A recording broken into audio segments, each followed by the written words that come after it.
La voz de los protagonistas. Contacto telefónico. Está con nosotros el doctor Jesús Tobar Mendoza, presidente de la Asociación Mexicana de Ciencias Políticas, profesor investigador de tiempo completo del Centro de Investigación en Ciencias Sociales y Humanidades de la Universidad Autónoma del Estado de México. Y con él hablamos del tema politing, mercadotecnia política. Muchísimas gracias, doctor, por estar con nosotros. De verdad es un gusto tenerle en los micrófonos de Contexto. Le saludamos Manuel Cerrato y Marcela Pamanes.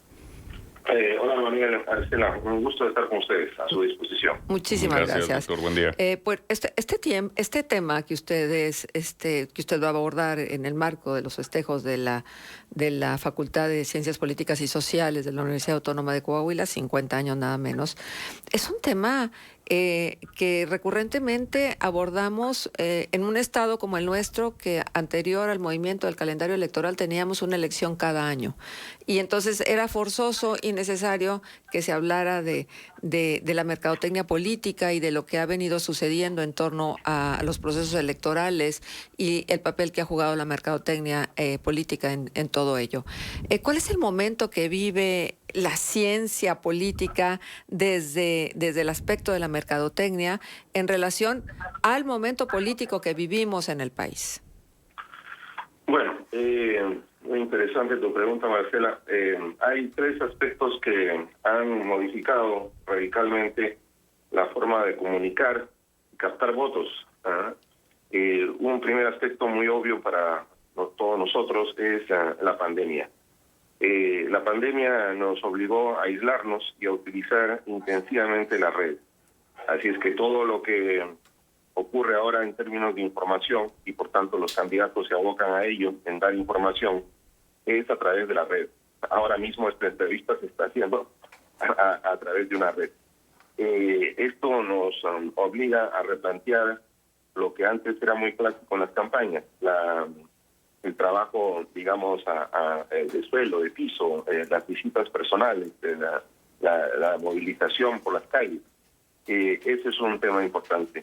Un segundo tema que cambia, y en este caso ya es más de carácter mexicano, es la polarización política que tenemos.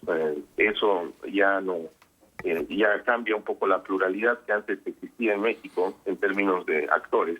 Y ahora pues es algo que podríamos decir o en pro o en contra. A favor, eres mi amigo o mi enemigo. Y un tercer aspecto que cambia el término de la campaña política tiene que ver con el fuerte peso que adquiere ahora la juventud. Los jóvenes son una fuerza electoral importante. México en general es un país joven, pero los jóvenes, pues, es distinto la juventud mía o la de ustedes, a los chicos de ahora que tienen, digamos, 18 a 28, a 29 años. Ellos es una nueva generación, y esa nueva generación tiene una distinta forma de comunicar. Esos son tres aspectos que podríamos decir modifica el tipo de campañas electorales y la acción, por tanto, de los partidos políticos. Ya se vienen las elecciones, Coahuila, Estado de México, el próximo año. Claro. Ahora, sin embargo, sigue prevaleciendo la figura de estos, sobre todo cuando se trata de extranjeros que llegan al país a conseguir votos y que garantizan votos, y entonces los partidos se andan peleando a estos grandes estrategas, mercadólogos de la política, que conocen los nichos perfectamente, independientemente si están de este lado o de aquel lado del Atlántico, si están en el sur o en el norte del continente. Tal pareciera que la magia de la mercadotecnia no entiende de diferencias culturales, ni identitarias, ni tampoco de momentos políticos. ¿Por qué se persiste en este modelo del tlatoani mercadólogo que va a garantizar los triunfos? Es que, como ocurre en otras áreas, y dentro de la política hay un alto nivel de especialización, ¿no? Nosotros vamos no a un médico, vamos a un especialista en riñones o en el corazón. Incluso dentro de las especialidades del corazón hay otras especialidades. Lo mismo ocurre en la política. Hay la política electoral, y dentro de la política electoral hay varias otras especialidades: el manejo de medios, el el diseño de encuestas. Hay muchísimas especialidades. Una de ellas es el marketing. Pero este marketing con este tema de las redes, pues se ha especializado mucho en un nivel técnico. Cómo manejar las redes, a cuánta gente llegamos, cuánta gente interactúa cuando mandamos un mensaje, cómo hacemos este famoso proceso, no sé si han escuchado el nombre ustedes, que se llama segmentación. Es decir, ponemos mensajes para determinados grupos poblacionales. Esto implica pues que hay personas que conocen muy bien este tipo de técnicas en el uso de las redes. Ahora bien, más allá de esta especialización, ahora el técnico, digamos, por ponerle así, el técnico político, o el tecnopol, que le dicen en otros países, también tiene que conocer un poco la idiosincrasia del país para tratar de que en sus mensajes pueda reproducir algo propio que pueda ser captado por la gente. Pero sí, esto se debe a la ultra especialización, Marcela. Doctor, buenos días, con el gusto de saludarlo. Esto que comentaba también de la polarización, hemos visto cómo en algunos países latinoamericanos, bueno, del mundo en general, pero si nos instalamos en la realidad latinoamericana, esto viene siendo la constante. Por ejemplo, cuando se dio este intento de atentado o el atentado contra Cristina Fernández de Kirchner, mucho se hablaba de la radicalización de la sociedad y de estos mensajes estigmatizantes y de la polarización que divide y confronta también a la propia sociedad, que son fenómenos que también estamos observando aquí en México y que se han observado también con gobiernos de tinte populista. Toda esta situación, ¿qué le dice a los jóvenes o cómo incide en la decisión de involucrarse o no en los asuntos públicos a la juventud? ¿Cómo influyen en su participación en política? Sí, quisiera corregirme en lo que dije hace un momento sobre la especificidad mexicana de la polarización. Y efectivamente es más que una especificidad mexicana, es una realidad latinoamericana y mundial. Bueno, la polarización pues básicamente consiste en que desaparecen muchas opciones y nos quedamos solo con dos opciones, ¿no? Y una de ellas se vuelve la opción llamada hegemónica, a favor de esta opción o en contra de esta opción. En el caso argentino, que son los peronistas, son los que están a favor del peronismo, los que están en contra del peronismo. Pues acá básicamente la polarización se da en torno al presidente, ¿no? Sí. Pro AMLO, anti-AMLO. Y la polarización nos lleva a un fenómeno consecuente, que es la personalización. La campaña ya no se da mucho en base a ideas, no se da en base a la persona. La figura de la persona, ¿no? La figura física, sus dichos, que dijo, con si guiñó el ojo, si camina así, camina así. Bueno, esta orientación hacia la persona pues influye mucho en el tema de la campaña. Entonces ya se trata ya no de vender una idea, sino de vender una cara, de vender casi como un producto. En eso pues están los marqueteros, digamos, así también le decimos, viendo cuál es el candidato o la candidata. Ahora, ¿cuál va a ser el reto, el desafío de un marquetero? Yendo a tu pregunta exactamente, es cómo vendes esta figura, este nombre, esa cara a los jóvenes. Y a los jóvenes este fenómeno de personalización no es reciente, tampoco muy antiguo, ¿no? Ya tenemos, digamos, este siglo XXI con esta énfasis en la persona. El desafío de un candidato, de un marquetero, es vender a su producto a los jóvenes. Y bueno, pues los tratan de hacer parecer más jóvenes, digamos.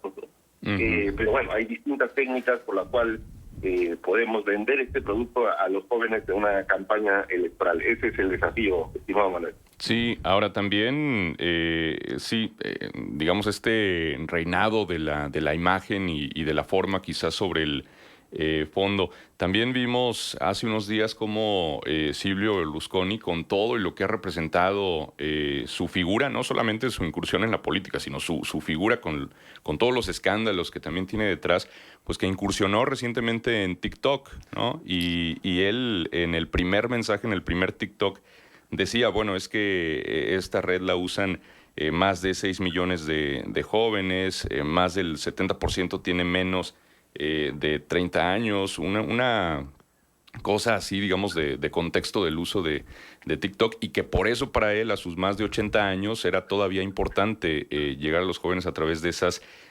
vías. Este tipo de mensajes, ¿cómo se toman? Sobre todo de figuras tan quemadas como Silvio Berlusconi, por decirlo de alguna manera. Sí, recordemos también que el candidato que quedó para segunda vuelta en las elecciones presidenciales en Colombia, ¿no?, hace apenas 2 meses, utilizó, y también una persona grande, digamos, ¿no?, más de 70 años, utilizó exclusivamente el TikTok como medio de comunicación, ¿no? Que efectivamente está más orientado hacia los jóvenes. No utilizó ni el Facebook, ni Instagram, no, solamente el TikTok. Y con eso pasó, era un candidato outsider, no estaba en alguno de los grandes partidos o coaliciones en Colombia, y llegó a segunda vuelta. Efectivamente, esto del TikTok nos hace referencia a otra característica, y mencioné una de ellas, la personalización. Esta sí es mucho más reciente, que son los mensajes instantáneos. No se puede ya hacer un mensaje que dure más de 1 minuto, ¿no? Ya antes vivíamos el Facebook, donde también los mensajes, los posts son muy breves. Ahora tiene que ser mensaje en segundos. Y cuando un mensaje es más breve, más tiempo dura en hacerlo, ¿no? En construirlo, ¿no? No sé, alguien decía por ahí que cuando tiene que hablar 2 horas le toma 5 minutos planificar esas 2 horas, pero cuando tienes que hablar 5 minutos te toma más de 2 horas planificar esos 5 minutos. Exacto. Pero entonces, mensaje instantáneo nos hace referencia a que nuestra propia vida, Manuel, se vuelve instantánea, breve. Todo tiene que ser rápido, ¿no? Esto le llama un famoso autor, Zygmunt Bauman: vivimos en una sociedad líquida, ¿no? El agua fluye constantemente. Y bueno, pues esto es uno de los medios del TikTok, pero ya no se vuelve solamente para los jóvenes. Ya mucha gente adulta también está empezando a utilizar el TikTok. Siempre los jóvenes modifican sus modos de recepción de los mensajes, y los marqueteros tienen que estar revisando o hablando con sus hijos o con sus alumnos por dónde ellos reciben los mensajes. Pero vivimos en una sociedad líquida, estimado Manuel. Claro. Doctor, y bueno, recientemente el presidente de México ha dicho que no le gusta TikTok, ¿no? Quizás sea un error, ¿eh? Entonces, bueno, cada quien va definiendo sus rumbos y además posicionando sus mensajes, aunque el presidente es en sí mismo un gran estratega político cuando decide tener este contacto directo a través de las mañaneras, independientemente de lo que piensen sus detractores. Él hace lo suyo y está entonces haciendo marketing político todos los días, porque tal pareciera que todos los días está en campaña. Sí, está en campaña. Sí, sus mensajes no necesariamente son del estadista. Ahora, ¿qué diferencia hay entre un marketero, un desarrollador de marketing político y un consultor político? Y luego, un poco más allá, estas campañas negras que son tan frecuentes, nosotros todavía no estamos metidos en el proceso electoral, estamos en el previo del proceso electoral, pues, y hay una serie de campañas negras que descalifican a algunos posibles candidatos de partido. Todavía ni siquiera son candidatos y hay una descalificación puntualísima de ellos. Entonces sabemos que esta argumentación si a ti te juzgan mal, a mí me va bien, que yo creo que es la premisa de la que parten estas campañas, pues están ahí todos los días tratando de influenciar en el elector. Y entonces, ¿es válida son estas campañas, y desde el punto de vista ético y desde el punto de vista del crecimiento democrático del país? Sí, como diría Maquiavelo, es válido en la política lo que tenga éxito, lo que te permita ganar poder. Ahora, obviamente el órgano electoral, ya sea el tribunal o el INE, podrán regular el uso de las campañas, pero es muy difícil regular el uso de las campañas, sobre todo por lo que ustedes también ya conocen, esto de la creación de cuentas falsas. Claro. Miles de cuentas falsas. Hay especialistas en este tema de la especialización. Hay personas que se dedican a crear muchísimas cuentas falsas. Y a través de esas cuentas falsas, pues pueden decir del otro candidato o hacer difamaciones, acusaciones, lo que sea. Y no es posible rastrear estas cuentas falsas, porque lo hacen de distintas IP, o sea, fuentes. Entonces, esto es una de las características de las campañas sucias en redes, la creación de cuentas falsas, ¿no? Así como hay fake news, noticias falsas, también hay cuentas falsas, digamos. Ahora bien, es muy difícil la regulación en el Internet. El Internet es un mare magnum, es un caos, ¿no? De tal forma que es muy técnicamente y por tanto legalmente es muy difícil controlar esas cuentas, o en todo caso las campañas negras que se hacen a través de Internet. Yo creo que todo esto tiene que ir aclarando poco a poco. Tampoco no es un callejón sin salida. Y los candidatos también van a ver distintas maneras de defenderse de las campañas. El INE ha tenido algunos lineamientos sobre cómo lidiar con eso. Alguna vez escuché al propio consejero presidente Lorenzo Córdoba el tema de las campañas negras en Internet. Pero bueno, esta es una de las constantes hoy en día. Veremos cómo evoluciona. Pero bueno, pues estamos ante una de las partes negativas de esto, que también es un aspecto positivo del Internet, la comunicación inmediata, instantánea, ¿no? La creación de miles de cuentas falsas, ¿no? Para enlodar a alguien. Esto es generalizado, ¿no es cierto? Uh-huh.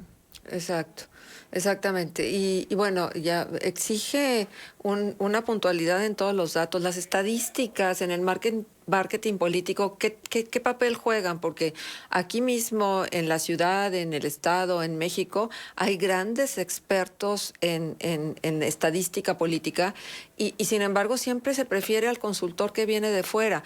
Y la diferencia que yo le pedía, doctor, entre lo que sería un consultor político y un mercadólogo político. Sí. Sí, yo creo que el mercadólogo se ocupa específicamente en procesos electorales. Una campaña, ya viene la campaña para Coahuila, el Estado, ¿no? Para el Estado de México. El consultor más bien tiene una óptica mucho más general. Luego de la campaña hay que asumir el gobierno. El gobierno debe hacer una estrategia de comunicación política, y así sucesivamente. Durante el gobierno hay sucesos fuertes que afectan a un candidato, los llamados escándalos. Hay que ver cómo se reacciona ante un escándalo, cómo se apaga un incendio. Y bueno, entonces el consultor político tiene una visión mucho más amplia respecto de un marquetero que solamente afronta el tema netamente electoral. Ahora, en este marco, pues efectivamente hay firmas que ya se han ido posicionando a nivel mundial, a nivel latinoamericano, en haber logrado pues acá una estrellita, como le digo a mis alumnos cuando también una estrellita en la frente acá, un candidato que logra ganar. Ahora el consultor pues o el marquetero, ambos pueden ser personas que lideran campañas, no mira por ideología, ¿no? Es un contrato. Pueden ir a favor de un candidato de izquierda, como pueden hacer una campaña a favor de un candidato de derecha o un candidato que no se ubique en el panorama de izquierda-derecha. Bajo este término, pues esto se vuelve un tema altamente especializado, profesional, y bueno, ustedes ya, y además otra cosa, son campañas muy costosas. La política ha no duplicado, ha multiplicado por 10 el costo, y parte de ese costo es lo que cobran los consultores y los marqueteros políticos, estimada colega. Muy bien.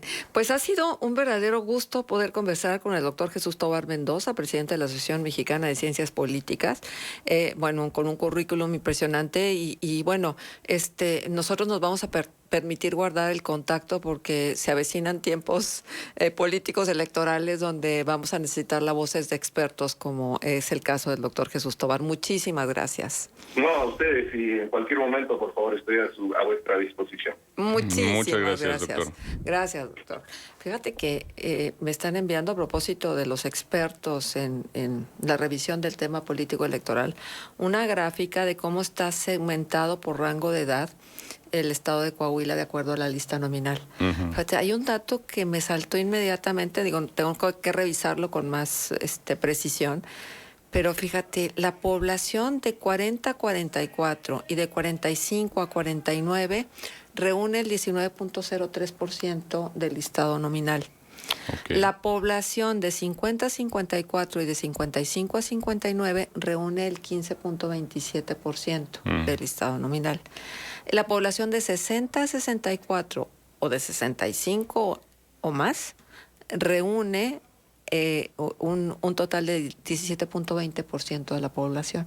O sea, si sumas esas tres franjas del listado nominal por edad, quiere decir que los mayores, que la gente ya con ciertos años, reúne el 51% del listado nominal. ¿Dónde están concentrados los programas sociales? En las franjas de los jóvenes y de los adultos mayores, ¿Sí? De los de 65 y más.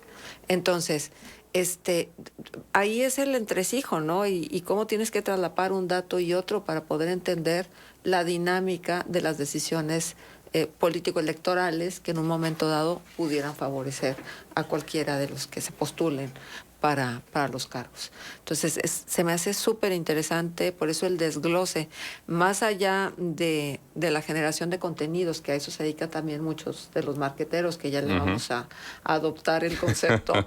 Es que marqueteros, no sé por qué pienso en marquetas de mariscos, o sea, siento como que es algo no muy lindo, pero finalmente es una realidad, ¿no? A quienes le apuestan cantidades enormes de dinero en las contiendas electorales es a los mercadólogos, sin duda alguna. Bien, son las 8 de la mañana con 9 minutos, 19 grados centígrados, la temperatura ambiente en el centro de la ciudad de Torreón. Quédese con nosotros en Contextos, hagámoslo juntos. Vamos a la pausa comercial y regresamos. Contextos, el programa líder en la radio hablada en La Laguna. Q 91.